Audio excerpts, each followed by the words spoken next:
મહેસાણા બાદ હવે બનાસકાંઠામાં જોખમી સવારીનો વિડિયો વાયરલ થયો છે।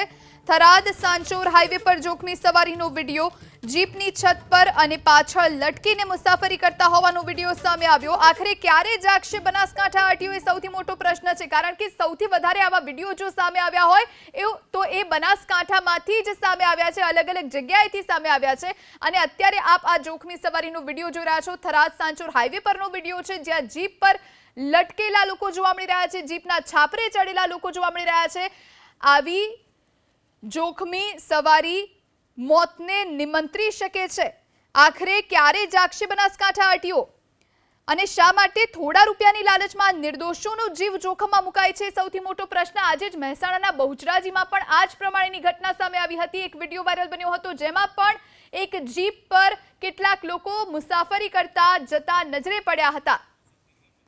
સંવાદદાતા વસંત તિરગર ફોન લાઈન પર જોડાયા છે। વસંત, થરાદ સાંચોર હાઈવે પર જોખમી સવારીનો વિડિયો ફરી એકવાર સામે આવ્યો છે। આરટીઓની કામગીરી પર સીધી રીતે સવાલ।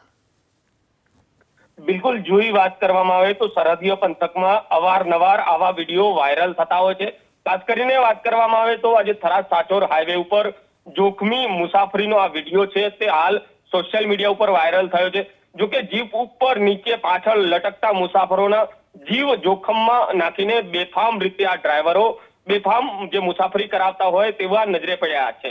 ખાસ કરીને જો વાત કરવામાં આવે તો શું આ ટ્રાફિક પોલીસને આ દ્રશ્ય નહીં દેખાતા હોય, તેના ઉપર અનેક સવાલો છે। પરંતુ હાલ તો સરહદીય વિસ્તારની વાત કરવામાં આવે તો વાવ, લાખણી, સુઈગામ, બાબર, થરાદ સહિતના જે પંથકો છે ત્યાં અવારનવાર જીપ ઉપર બેસાડી અને ખુલ્લી જીપોમાં મુસાફરી કરવામાં આવતી હોય છે।